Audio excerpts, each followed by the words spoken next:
আসসালামু আলাইকুম। আপনারা সবাই কেমন আছেন?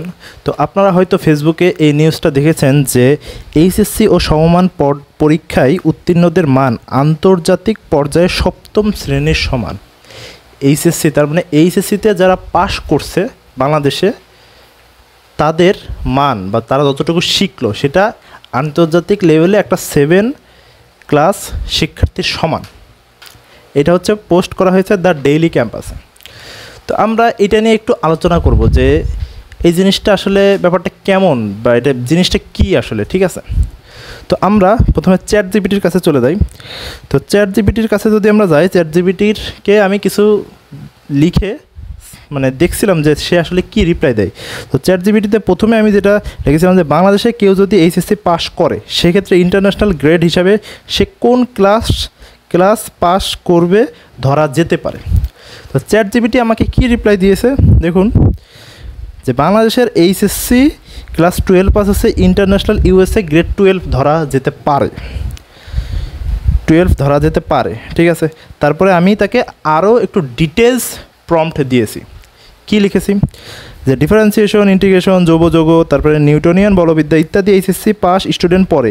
এসব টপিক বা এই লেভেল ইন্টারন্যাশনাল লেভেলের কোন ক্লাস পর্যন্ত ধরা যেতে পারে যে একজন এইচএসসি পাস বাংলাদেশি স্টুডেন্ট ইন্টারন্যাশনালিভাবে কোন গ্রেডে আছে, ঠিক আছে। তো আমি এখানে তাকে বোঝাইতে চাইছি চ্যাট জিপিটিকে যে একটা এইচএসসির স্টুডেন্ট কি কি শিখে, কোন কোন টপিক পড়ে, কয়েকটা টপিক দিয়েছি, সব দিতে পারিনি, কোন কোন টপিক পড়ে, এইটা আন্তর্জাতিক লেভেলে কোন ক্লাসের স্টুডেন্টদের পড়ানো হয়, যেন আমি বুঝতে পারি যে বাংলাদেশের টপিকগুলো আন্তর্জাতিক লেভেলে কোন ক্লাসে স্টুডেন্টদের পড়ানো হয়, যেন বোঝা যায় যে এইচএসসি পাস আন্তর্জাতিক লেভেলের কোন লেভেলের সাথে মিলে, ঠিক আছে। তো এখানে সে খুব চমৎকারভাবে কি অ্যান্সার দিয়েছে আপনারা এখানে দেখতে পারেন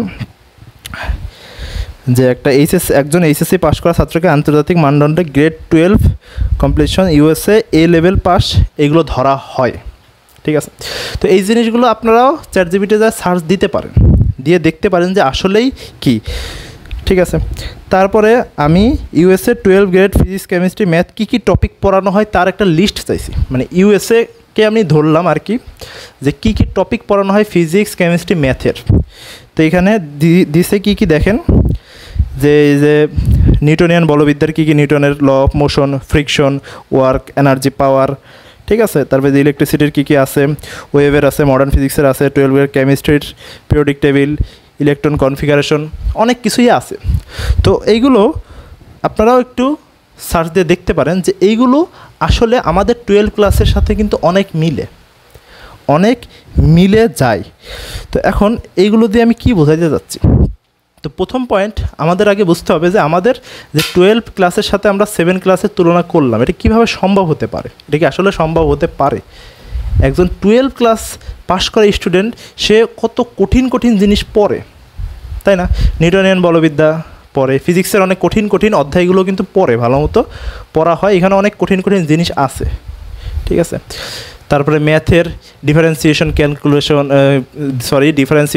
ইন্টিগ্রেশন, ঠিক আছে, আরও অনেক আছে, রসায়নের কি আছে, যৌবযোগ আছে, ঠিক আছে। তো এইসব জিনিস আপনার কি মনে হয় যে একটা ক্লাস 7 পড়ুয়া স্টুডেন্ট পারবে অন্য স্কুলের? কি মনে হয় আপনার, এটা কি হইতে পারে? তারপরে এখন আমরা গুগলে যায় সার্চ দেবো, যে গুগলে যায় সার্চ দিয়ে আমরা দেখবো যে ইউএসের এই টপিকগুলো কারিকুলামটা কি, 12 গ্রেডের কারিকুলামটা কি। তো আমরা যদি ক্রমে যাই, আমি আগে থেকেই ওপেন করে রেখেছিলাম, আপনারা যদি চান সার্চ দিয়ে দেখে নিতে পারেন। তো আমি এখানে কি লিখেছিলাম, USA grade 12 curriculum physics list, physics, শুধুমাত্র ফিজিক্সেরটা লিখেছি। তো এখানে দেখেন একটা ওয়েবসাইট আসছে। তো এই ওয়েবসাইটে কী লেখা আছে, ফোর্স, মোশন, ওয়ার্ক, এনার্জি, তারপরে যে magnetic, electric and gravitational field, wave and modern physics, আরও অনেক কিছু আসছে।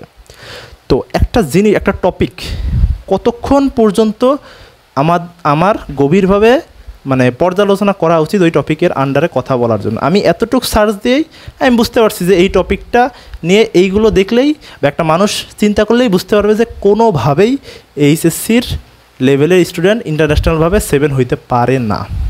এইচএসসি লেভেল পড়ুয়া স্টুডেন্ট ইন্টারন্যাশনালভাবে 7 হইতে পারে না। আপনাদের কি মতামত কমেন্টে জানাতে পারেন। তো এখানে আমি এটাই বোঝাতে চাইছিল যে আসলে জিনিসটা হইতে পারে যে কিছু কম বেশি আছে, কিছু কম বেশি থাকতে পারে, কিন্তু এতটাও কম না যে 12 গ্রেডের সাথে 7 গ্রেডের তুলনা করা হইতে পারে। আমাদের এই স্কুল কলেজ মিলায় একটা ছেলে অনেক বছর পরে, এমন যে মনে করেন আমাদের এখানে একটা স্টুডেন্ট যদি 10 বছর পরে যতটুকু শিখে, আরেকটা জায়গায় স্টুডেন্ট 10 বছর পড়লে তার থেকে একটু বেশি শিখে, এরকম হালকা কম বেশি হতে পারে, 1-2 বছর হইতে পারে।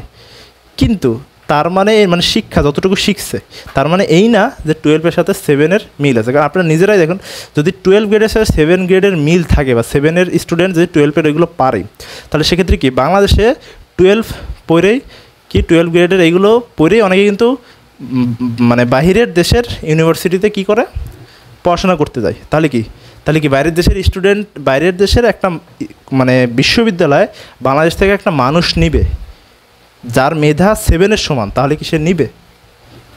নেওয়ার তো কথা না, তাই না? তো ব্যাপারটা এইভাবে কাজ করে না আসলে। আমি জানি না এই নিউজটা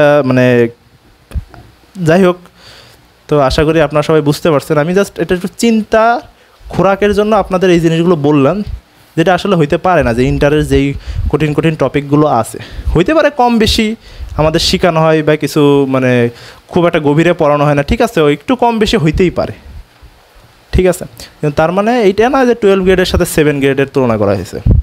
তো আজকের ভিডিওটা এই পর্যন্তই। সবাই ভালো থাকবেন। আর যদি কোনো ভুল ত্রুটি হয়ে থাকে আমার কথার ভিতরে বা কোনো ইনফরমেশন বা আমি যদি ভুল বুঝে থাকি, সেটা আমাকে কমেন্ট করে জানাতে পারেন, কারণ আমিও মানুষ, ভুল হতেই পারে। তো সবাই ভালো থাকেন। আসসালামু আলাইকুম।